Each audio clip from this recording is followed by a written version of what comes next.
Hi అండి. అందరికీ నమస్కారం. Welcome to my channel. ఈ వీడియోలో ఏపీ ప్రభుత్వ ఉద్యోగుల, పెన్షనర్ల పెండింగ్ బకాయిల చెల్లింపులకు మార్గం సుగమం. పూర్తి సమాచారాన్ని వీడియోలో తెలుసుకుందాము. వీడియో అయితే ఎక్కడ కానీ స్కిప్ చేయకుండా ఎండ్ వరకు చూసేయండి. ఇన్ఫర్మేషన్ పూర్తిగా అర్థమవుతుంది. అలాగే వీడియో చూస్తున్న ప్రతి ఒక్కరు వీడియోకైతే లైక్ చేయండి ఫ్రెండ్స్. ఈ వీడియోని తోటి ఉద్యోగ, పెన్షనర్ మిత్రులతో అయితే షేర్ చేయండి. కొత్తగా మన ఛానల్‌ని చూస్తున్నవారు ఇంకా ఎవరైనా సబ్స్క్రైబ్ చేసుకోకుంటే వెంటనే మన ఛానల్‌ని సబ్స్క్రైబ్ చేసుకోండి. సో, దీని ద్వారా నేను చేసే లేటెస్ట్ వీడియోస్ అన్నీ మీ వరకు రీచ్ అవుతాయి. ఇక ఆలస్యం చేయకుండా వివరాల్లోకైతే వెళ్ళిపోదాము. సో, ఫ్రెండ్స్ ఇక విషయానికొచ్చినట్లయితే ఆంధ్రప్రదేశ్ పరిస్థితి అప్పుల ఊబిలో ఉద్యోగులకు న్యాయం ఎప్పుడు అంటూ ఒక ప్రశ్న తలెత్తిందిక్కడ. సో, ఎందుకంటే దసరా గాని, మనకు ఎటువంటి ప్రకటన లేదు. ఉద్యోగులకు సంబంధించి సానుకూల నిర్ణయం తీసుకునే నేపథ్యంలో ఉద్యోగ పెన్షనర్ల పరిస్థితి అయోమయంగా అయితే ఉంది ప్రస్తుతం.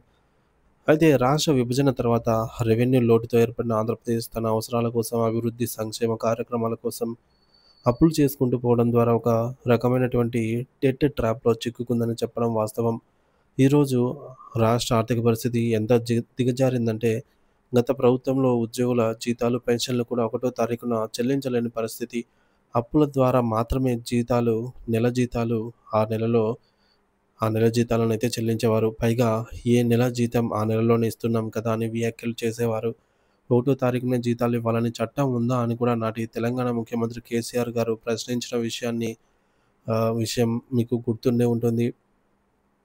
అయినా ముఖ్యమంత్రి స్థానంలో కూర్చొని చేసిన ఆ వ్యాఖ్య ఉద్యోగుల ఆర్థిక ప్రయోజనాల చెల్లింపుల విషయంలో ఎక్కడా చట్టం లేదన్న విషయాన్ని మా సంఘంలో నాలో ఒక ఆలోచన రేకెత్తించింది. సో, పరిశోధన చేయగా అది వాస్తవమేనని తేలింది. చట్టం లేదు కాబట్టే రావాల్సిన బకాయిలు ఉన్న కోర్ ఆహ్, రావాల్సి ఉన్నా కూడా కోర్టుకు వెళ్ళినా బకాయిలైతే రావటం లేదు.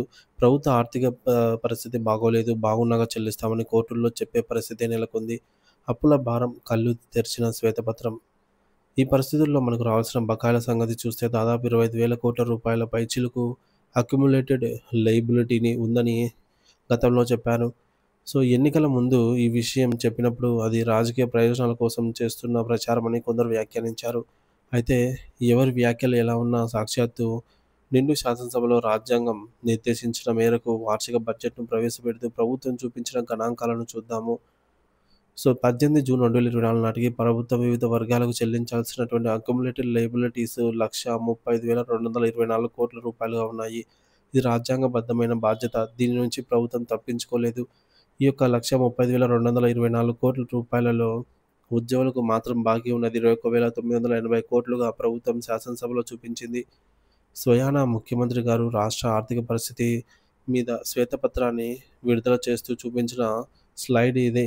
సో, దీనిపై బడ్జెట్‌లో కూడా ప్రతిబింబించింది. బడ్జెట్ ఆలస్యం కారణం అదేనా అంటే, సాధారణంగా ఎన్నికలొచ్చినప్పుడు అప్పటి అధికారంలో ఉన్న ప్రభుత్వం 3 నెలలకు తాత్కాలిక ఓట్ ఆన్ అకౌంట్ బడ్జెట్‌ను ప్రవేశపెట్టి, ఎన్నికల్లో గెలిచినప్పుడు వచ్చిన ప్రభుత్వం మిగతా 9 నెలల కాలాన్ని పూర్తి స్థాయి బడ్జెట్‌ను ప్రవేశపెట్టాలి. కానీ, మీ దేశంలో అత్యంత సీనియర్ రాజకీయ నాయకుడు, అర్థశాస్త్ర నైపుణ్యం కలిగిన వ్యక్తిగా పేరు పొందిన మన గౌరవ ముఖ్యమంత్రి చంద్రబాబు నాయుడు గారు నేతృత్వంలో ప్రభుత్వం జూన్‌లో ప్రమాణ స్వీకారం చేసి నవంబర్ వరకు బడ్జెటే ప్రవేశపెట్టలేకపోయారు. ఆర్డినెన్స్ ద్వారా బడ్జెట్‌ను కొనసాగించారు. ఎందువల్లనంటే ఆ రోజు ఈ అంకెలు ఏం చెప్పాలో రాష్ట్ర ఖజానాకు వచ్చే ఆదాయం, చెల్లించాల్సిన కేటాయింపులు, బాకీలు, వడ్డీలు, ఈఎంఐల విషయంలో ఎక్కడా లెక్క తేలక తలలు పట్టుకొని ఆఖరికి అసెంబ్లీలో ఈ మేరకు బడ్జెట్‌కు బదులు శ్వేతపత్రాన్ని ప్రకటించారు. ఉద్యోగుల బకాయిలు అసలు అంకె ఇంకా ఎక్కువే ఉండవచ్చు. సో, ఈ యొక్క 21,980 కోట్లు కూడా కరెక్ట్ కాదని జూన్ 2024 నాటికి 25,000 కోట్ల రూపాయలు దాటిందని ఆర్థిక మంత్రి గారితో తెలియజేయడం జరిగింది. సో, ఎందుకంటే ఈ అంకెను ఆర్థిక శాఖ అధికారులు సీఎఫ్ఎంఎస్‌లో పేమెంట్ డ్యూ మాడ్యూల్స్‌లో ఉన్న అంకెలను మాత్రమే స్వీకరించారు. ఒక ఉద్యోగి తన ఆర్థిక క్లెయిమ్‌ను చేయాలి అంటే అడ్మినిస్ట్రేటివ్ ఆఫీసర్ దాన్ని శాంక్షన్ చేయాలి. డ్రాయింగ్ అండ్ డిస్బర్సింగ్ అధికారి బిల్లు జనరేట్ చేయాలి. ట్రెజరీ అధికారులు దాన్ని ఆమోదించాలి. ఆ తర్వాత అది సీఎఫ్ఎంఎస్ పేమెంట్ మాడ్యూల్‌లోకి వెళ్తుంది. ఈ కింది 3 దశల్లో ఔట్ స్టాండింగ్‌గా ఉన్న వాటిని పరిగణలోకి తీసుకోకుండా కేవలం సీఎఫ్ఎంఎస్‌లో పేమెంట్ డ్యూ చూపిస్తున్న అంకెలను మాత్రమే స్వీకరించడం వల్ల ఇది దాదాపు 22,000 కోట్లుగా చూపిస్తోంది. సో, ఈ కింది 3 దశల్లో ఆ రోజుకు పెండింగ్‌లో ఉన్న వాటిని కలుపుకొని, అలాగే ఈహెచ్ఎస్ స్కీమ్ కింద ఆ రోజుకు ఔట్‌స్టాండింగ్‌లో ఉన్న వాటిని కలిపితే ఇది ఆ రోజుకి 27,000 కోట్ల పైచిలుకు అవుతుంది. ఇది ఇలా ఉండగా జూన్ 2024 నాటికి మరి దాని తర్వాత ఆహ్, జూలై 2025లో అయితే ఉన్నాము. అంటే దాదాపు ఒక సంవత్సరం గడిచిపోయింది. ఈ సంవత్సరంలో 21,980 కోట్లు లి లిక్విడేట్ అయ్యాయా అంటే ప్రభుత్వం అధికారికంగా ఈ బడ్జెట్‌లో ఈ అంకెలను చూపించి బాగానే ఉంది. ఓహో! మనకు రావాల్సిన బకాయిని ప్రభుత్వం చూపించిందని ముచ్చటపడుతున్నాం. మరి దాన్ని ఏ రకంగా క్లియర్ చేస్తారు? ఆ లయబిలిటీ ఎలా లిక్విడేట్ చేస్తారు? అని ఎక్కడా ప్రభుత్వం తన ఆలోచనను గాని, అప్రోచ్‌ను గాని బహిరంగపరచలేదు. ఒకటో తారీఖున జీతాలు దయ కాదు హక్కు. ఇటీవల కాలంలో ఆర్థిక శాఖ మ గారు ఆర్థిక శాఖ మంత్రి గారు అక్కడక్కడ స్టేట్మెంట్‌లు ఇస్తూ వచ్చే ఆదాయం అంతా ఉద్యోగుల జీతాలకే సరిపోతుంది. అదే అని పదే పదే మాట్లాడుతున్నారు.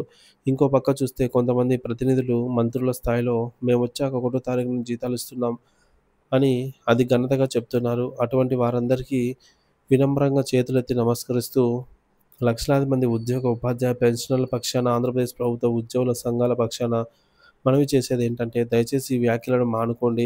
ఒకటో తారీఖున జీతం ఇవ్వటం, పెన్షన్ ఇవ్వటం అనేది దయతో కల్పిస్తున్నదేమీ కాదు. అది హక్కు. అదొక రూల్ అనమాట. ఈ విషయాన్ని మీరు మొదటగా పెట్టుకోవాలి. గత ప్రభుత్వం ఆ హక్కును కాలరాసింది కాబట్టే మీరొచ్చారనే విషయాన్ని చేసుకోమని కోరుతాను. ఇంకొక అంశం కూడా ప్రజాప్రతినిధులకు గుర్తు చేస్తా ఉన్నాను.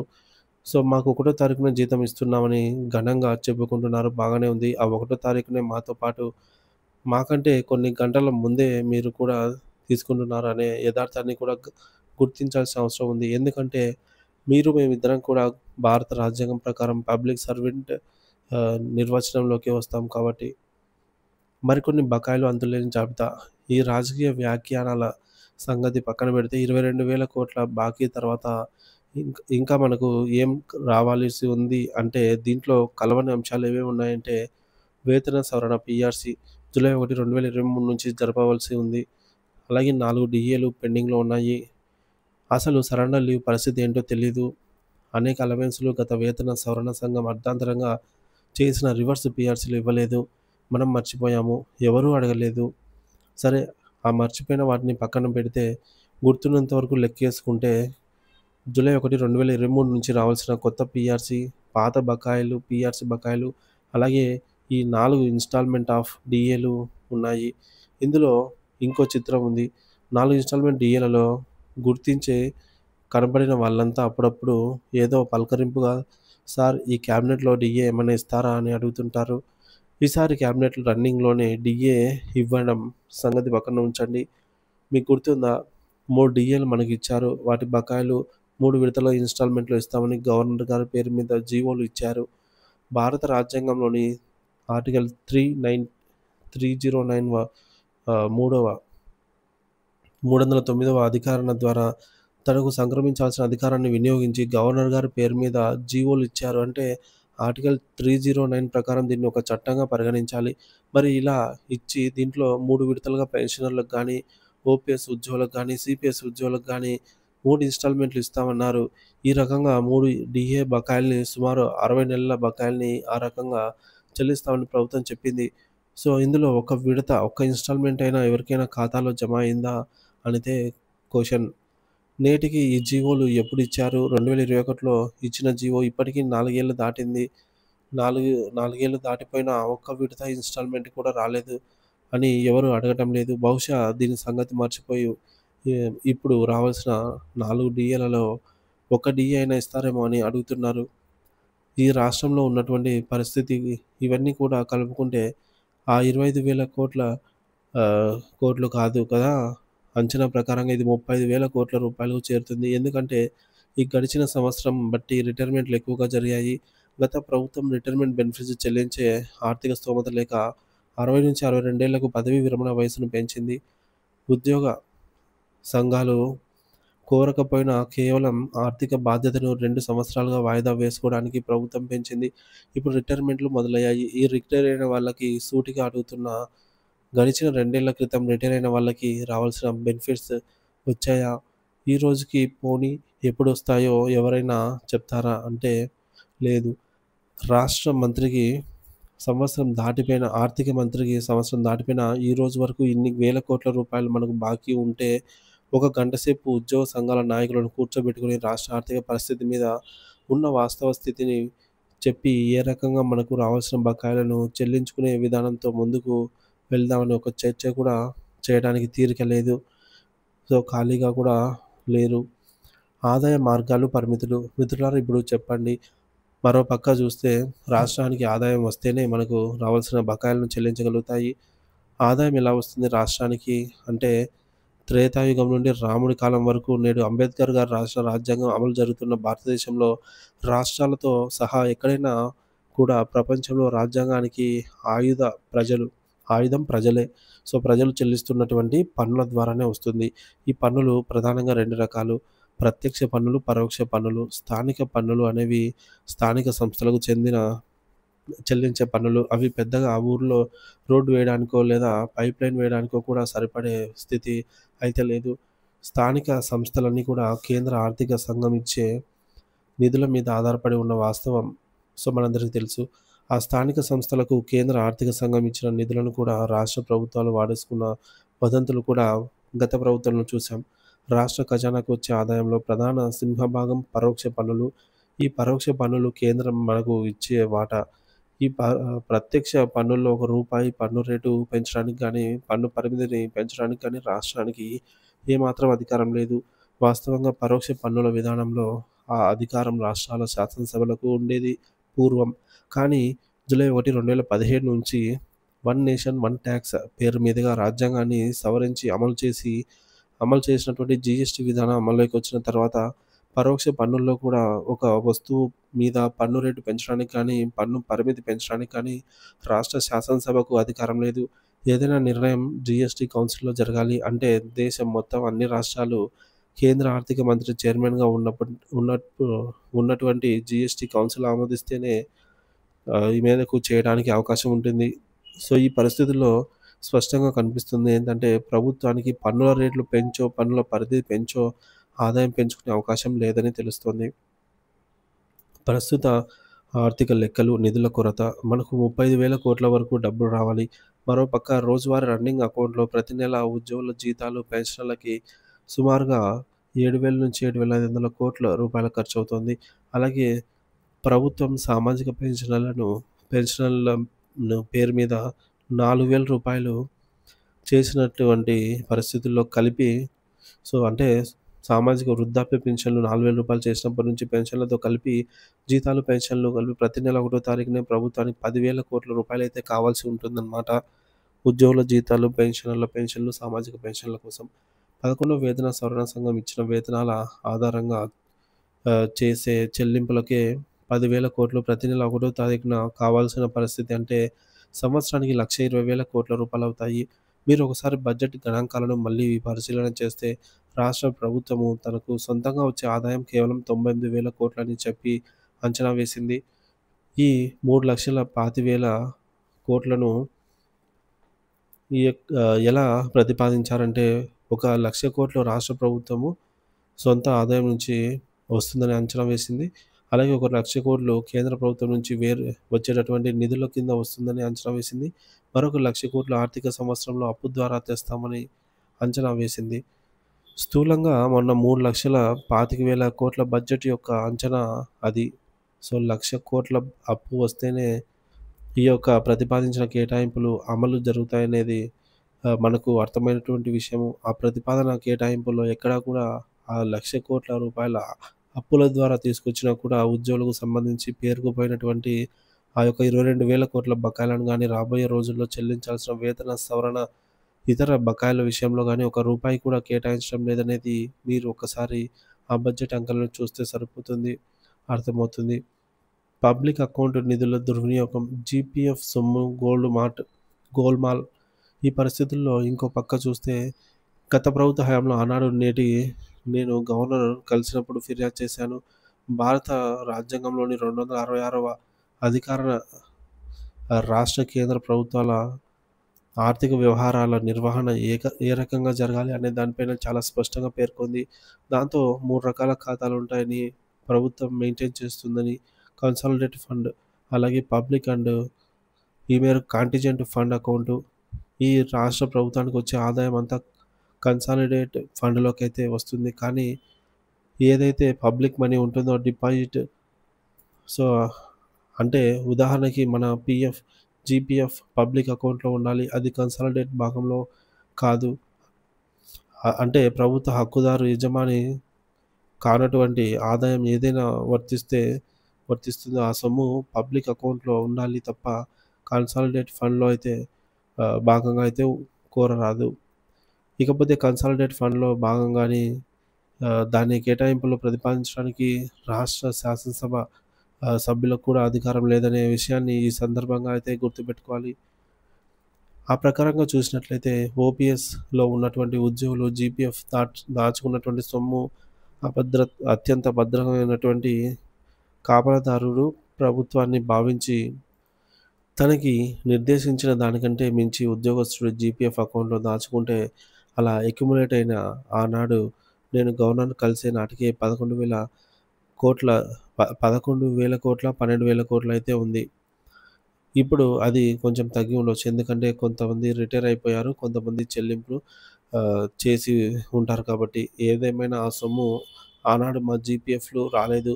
మా జీపీఎఫ్‌లు ఆహ్, కొట్టేశారు అని కొందరు నాయకులు మాట్లాడారు. ఎందుకు రాలేదు అని ఆ పబ్లిక్‌లో అకౌంటెంట్ ఉండాల్సినటువంటి సొమ్ము అక్కడ లేదు. సో, ఇప్పుడు అందువల్ల ఈరోజు రిటైర్ అయిన వాళ్ళందరికీ జీపీఎఫ్ అకౌంట్ సెటిల్ చేయలేనటువంటి పరిస్థితి అయితే ఉంది. నిర్లక్ష్యం, నిస్సహాయత. ఇది మన యొక్క మొత్తం ఆర్థిక పరిస్థితి ఇలా ఉంటే ఈ సొమ్ములన్నీ ఎలా వస్తాయి అనుకుంటున్నారు. మీరు హాయిగా ప్రశాంతంగా నిద్రపోతున్నారు. నిద్ర ఎలా పడుతుంది? ఇది ఎలా వస్తుంది? ఎప్పుడు పోనీ అర్జెంట్‌గా మనందరం ఉద్యమం చేద్దామా? మనం ఉద్యమం చేస్తే ప్రభుత్వం ఏమైనా చేయగలుగుతుందా? లేకపోతే మనకి ఇవన్నీ చెల్లించకుండా బాకీ పెట్టిన ప్రభుత్వం పోయి మనం కోరుకున్న ప్రభుత్వం వచ్చింది కాబట్టి ముఖ్యమంత్రి గారి హోమ్ ఫర్ట్ అంటే ప్రభుత్వ ఖజానాలో ఇలా ఏదో సినిమాల్లో చూపించినట్టుగా అగ్నిదేవుడు ప్రత్యక్షమై ఒక మోటారును అందజేసి మీ ఎంప్లాయీస్ అందరికీ 25,000,00,00,000 రూపాయలను ఈ మేరకు పంచివేయమని ఇస్తారా అని అవకాశాలేమైనా ఉన్నాయా అంటే, అలాగని రాష్ట్ర ప్రభుత్వ క్యాబినెట్ ఆహ్, కాన్స్టిట్యూషన్ లయబిలిటీ అయినటువంటి సాలరీస్, అక్యుములేటెడ్ లయబిలిటీ పేమెంట్ విషయంలో కేంద్రం ఏదైనా అదనంగా రాష్ట్రానికి ఇచ్చే అవకాశం అయితే ఉంటుంది. సో, మరి ఇవేవి లేనప్పుడు ఇవి ఎలా చెల్లిస్తారు? ఎలా వస్తాయి? మనమే ఇది ఇంతలా పేరుకుపోవడానికి కారణం మన నిర్లక్ష్యం, మన నిశ్శబ్దం, మన మౌనం. ఇవి ఈ పరిస్థితికి తీసుకొచ్చాయి. ఏదో తోటకూర నాడ తల్లి మందలించినట్లే దొంగ అయ్యుండేవాడా అన్నట్టుగా 1,100,00,00,000 బాకీ ఉంది. అంత ఇంతవరకు మున్నెన్నడూ ఈ రకంగా 1,100,00,00,000 బాకీ పెట్టలేదని గొంతెత్తినప్పుడు కనీసం సంఘీభావం కూడా మిగతా సంఘాలు తెలిపినట్లయితే ఇవాళ అది 30,000,00,000కు చేరి ఉండేది కాదు. నిస్సహాయ స్థితి మనకు వచ్చి ఉండేది కాదు. ఇప్పుడు ప్రభుత్వాన్ని నిందించి ఉపయోగం లేదు. ప్రభుత్వాన్ని ఏదో అడుగుతాము, సాధిస్తామని ఊ ఊ ఊకదంపుడు ఉపన్యాసాలు, ప్రగల్భాలు పలికినందువల్ల ప్రయోజనం అంతకంటే లేదు. సో, ఖచ్చితంగా వాస్తవిక దృక్పథంతో ఆలోచన చేసి ఏదైనా ఔట్ ఆఫ్ ద బాక్స్ ఒక మోసపూరిత ధోరణి కాకుండా ఒక కొత్త ఆలోచన విధానంతో ఈ సమస్యను పరిష్కరించడానికి మనమే ప్రభుత్వం ముందు ఒక ప్రతిపాదన ఉంచాల్సిన అవసరం ఏర్పడింది. ఒక సీనియర్ నాయకుడిగా బాధ్యతాయుతమైనటువంటి ఆహ్, భజనతో కాకుండా బాధ్యతాయుతంతో పార్టీలతో కాకుండా ప్రభుత్వం అనే మూలసూత్ర నినాదంతో ఏర్పడిన ఆంధ్రప్రదేశ్ ప్రభుత్వ ఉద్యోగుల సంఘం కొత్త ఆలోచన చేసింది. సో, అదేంటంటే ఈరోజు ఈ పేరుకుపోయిన బకాయిలు ప్రభుత్వం చెల్లించే స్తోమత లేదు కాబట్టి, ముందుగా అసలు ఒక్కొక్క ఉద్యోగికి ఎంత సొమ్ము ఇవ్వాలి, చెల్లించాల్సి ఉంది, అన్ని రకాల బకాయిలు లెక్క వేసి శాంక్షన్ చేసి, వాటిని డ్రాయింగ్ ఆఫీసర్ కాలిక్యులేట్ చేసి, ప్రతి సర్వీస్ రిజిస్టర్‌లోనూ ఇంత బాకీ ఉందని ఎంట్రీ చేసి, అధికారికంగా ఉద్యోగులకు ఒక పెండింగ్ లయబిలిటీ సర్టిఫికేట్ అని మనకు రావాల్సిన బకాయి ఎంతో లెక్క తేల్చే ప్రతి ఒక్క ఉద్యోగికి, పెన్షనర్‌కు ప్రభుత్వం ముందు ఒక సర్టిఫికేట్ ఇవ్వాలని, బాండ్ లాంటిది జారీ చేయాలని అయితే ప్రతిపాదిస్తున్నాము. అయితే ఈ బాండు ఎప్పుడు ఎన్‌కాష్ చేసుకోగలుగుతాము అంటే, ఎప్పటికి ఈ బాండ్‌లు ఎన్‌కాష్ చేసుకునే అవకాశం లేదు. ఎందుకంటే రాబోయే రోజుల్లో ప్రస్తుతం నడుస్తున్నటువంటి ఆర్థిక వ్యవహారాలను గమనించినట్లయితే, కనుచూపు మేరలో ఆంధ్రప్రదేశ్ రాష్ట్రం సర్ప్లస్ ఫండ్ ఎకానమీ బడ్జెట్‌కు చేరుతుందని చేరే అవకాశం ఉందని అభిప్రాయం పడటం లేదు. అందువల్ల డబ్బు అంటే ఉ నగదు ప్రత్యామ్నాయంగా అంటే ఆస్తి విలువ. ప్రభుత్వం మనకు ఇక్కడ ఇవ్వడం ద్వారా ప్రభుత్వం నుంచి బకాయిని తీర్చుకునేటటువంటి ఒక ప్రతిపాదనను తెరపైకైతే తీసుకొస్తున్నాము. సో, దానికి ఏంటంటే ఫస్ట్ ఆఫ్ ఆల్ మొదటగా అసలు రావాల్సిన క్లెయిమ్ ఎంతో లెక్క వేయాలి. వాటిని సర్వీస్ రిజిస్టర్‌లో ఎంట్రీ చేయాలి. పెన్షన్‌లకు బాండ్స్ ఇష్యూ చేయాలి. ఒక పేమెంట్ షెడ్యూల్‌ను ప్రభుత్వం చెప్పగలగాలి. ఈ పేమెంట్ షెడ్యూల్‌ను ప్రభుత్వం చెప్పలేనప్పుడు ప్రతి ఊర్లో, ప్రతి జిల్లా కేంద్రంగా ప్రతి ఊర్లో ఈ ఉద్యోగస్తునికి వారికి ఎంత సొమ్ము ఇవ్వాలి ప్రభుత్వం నుంచి రావాలో దాన్ని దామాషా లెక్క కట్టి అంతే విలువైనటువంటి ప్రభుత్వ భూమిని హౌసింగ్ కాలనీలుగా అయితే ఏర్పాటు చేయాలనైతే ఈ విధంగా కోరడమైనది. సో, ఇందులో వడ్డీ నష్టము, ఆర్థిక అభివృద్ధి. సో, వడ్డీ అనేది నష్టం లేకుండా అభివృద్ధికి తోడ్పడుతుంది. అలాగే ఈ విధంగా చేయడం వల్ల ఉద్యోగులకు కూడా కొంత ఉపశమనం అయితే లభిస్తుంది. వారి యొక్క బకాయిలు చెల్లించగలిగారనైతే ఆహ్, ఆశతో ముందుకు పోదాం. తప్పనిసరిగా సాధించుకుందాం అని చెప్పేసి కేఆర్ సూర్యనారాయణ గారైతే తెలియజేశారు.